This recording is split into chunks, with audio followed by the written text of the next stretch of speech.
வணக்கம் டாக்டர் ஏஜாவாட்டுக்கு வரவேற்கின்றேன். சேற்று புண் அப்படின்னு சொல்லுவோம். பாதங்காலில் இச்சி ஃபுட், பாதங்கால் முழுசா அரிப்பு இருக்கு, உள்ளங்காலில் அடியில் உள்ளங்காலில் அரிப்பு, உள்ளங்கால் தொடர்ச்சியான வெடிப்பு, நார்மல் கிராக் ஃபுட் இல்லாமல், நார்மல் பாத வெடிப்பு இல்லாமல் இது அன்யூஷுவலாக இருக்குது. அண்ட் தோல் அங்கங்கே உறிஞ்சி வருது, ரொம்ப அதிகமான சிவந்த நிறத்தில் மாறுறது, இதெல்லாம் நம்ம சேற்றுப்புண் அப்படின்னு சொல்கிறோம். இதுக்கு ஒரு சில ரெமெடிஸ் இருக்குது. இது நிறைய பேர் கண்டுக்காமல் விடுறாங்க, நார்மல் கிராக் அப்படின்னு நினச்சிக்கிறாங்க. ரீசெண்ட் டேஸில் ஒரு சில நபர்களை நான் பார்த்தேன், அதனால் அந்த வீடியோ போடுறேன். இந்த சேற்றுப்புண் அப்படிங்கிறது ஏதோ நார்மலாக நம்ம தண்ணி படுறதுனால வர்றது அப்படின்னு சொல்லி கேஷுவலாக எடுத்துக்க வேண்டாம். இதுக்கு ஒரு சில சிம்டம்ஸ் சொல்கிறேன். இந்த சிம்டம்ஸ் இருந்ததுன்னா என்ன ரெமெடி பண்ணுறது அப்படிங்கிறதும் இந்த பதிவில் நான் சொல்ல போகிறேன். நம்பர் 1, ரிப்பீட்டடாக உங்களுக்கு கால் அரிப்பு வந்துகிட்டே இருக்குது, பாதங்கால் பகுதியில் அரிப்பு இருக்குது, குறிப்பாக அடியில் பாதங்காலில் அரிப்பு இருக்குது அப்படின்னாலோ, அல்லது தோல் உரிதல் ஏற்படுது, நீங்கள் ஸ்க்ராட்ச் பண்ணும்போது தோல் தீவிரமாக உறிஞ்சி வந்துட்டு இருக்கு, பிளட் ரெட்டாக இருக்குது, ரொம்ப ரத்தம் கலந்த ரெட்னஸாக இருக்குது, ஒயிட்டாக ஃபார்ம் ஆகுது, அந்த பாதிக்கப்பட்ட இடத்த சுற்றி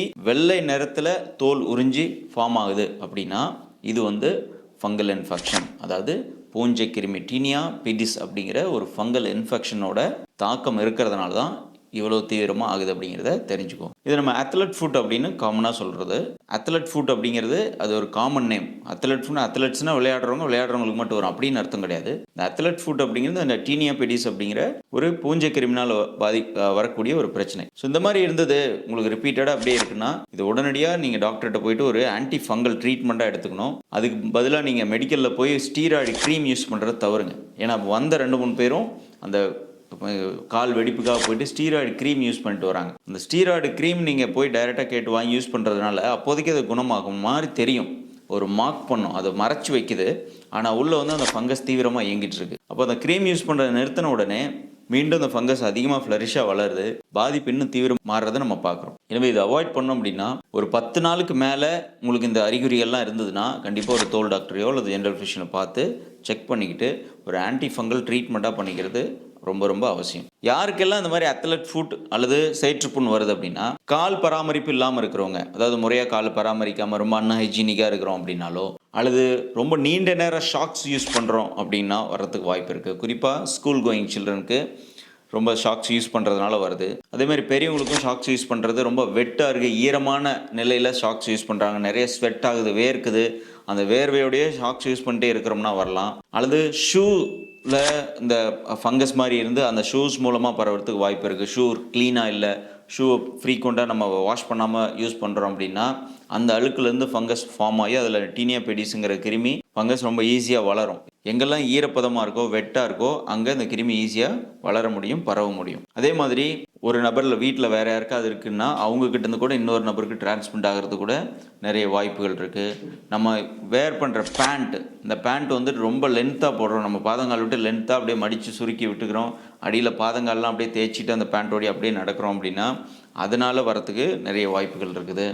வாட்டர், நீங்கள் பயன்படுத்துகிற தண்ணியில் அழுக்கு அதிகமான அழுக்கோ அல்லது ஹைஜீனிக்காக இல்லை அப்படின்னா அதனாலையும் பாதங்காலில் இச் ஃபுட் வரத்துக்கு வாய்ப்பு இருக்குது. கெமிக்கல் கண்டென்ட், ரொம்ப ஏதாவது ஒரு ஒரு ஒரு ஆசிட், நீங்கள் ஃப்ளோர் கிளீனர் அல்லது நீங்கள் யூஸ் பண்ணுற டிட்டர்ஜென்ட், சோப்ஸு, இது ரொம்ப ஹார்ஷாக இருந்து காலை பாதித்து மைல்டு கிராக்ஸ் இருக்குது, கண்ணுக்கு தெரியாத குட்டி குட்டி கிராக்ஸ் இருந்தது, அதில் போய் அழுக்கு போய் நின்றுச்சுனாலும் இந்த மாதிரி டீனியா பெடிஸ் வரத்துக்கு வாய்ப்புகள் இருக்குது. நார்மல் டெர்மடைட்டிஸ் இருக்குது, ஸ்கேபிஸ், டெர்மடைட்டிஸ் அந்த மாதிரி காலில் இருக்குது, அதோட கண்டினியூஷனாக அத்லட் ஃபுட் வரத்துக்கு நிறைய வாய்ப்பு இருக்குது. ஸோ இந்த மாதிரி பேசிக் ரீசன்ஸ் இதெல்லாம் நம்ம அவாய்ட் பண்ணாலே அத்லட் ஃபுட் ஓரளவுக்கு வராமல் நம்ம தவிர்க்க முடியும். குறிப்பாக ஸ்கூல் கோயிங் சில்ட்ரன் கண்டிப்பாக 2 days ஒன்ஸ் கட்டாயம் வாஷ் பண்ண ஷாக்ஸை யூஸ் பண்ணுங்கள்.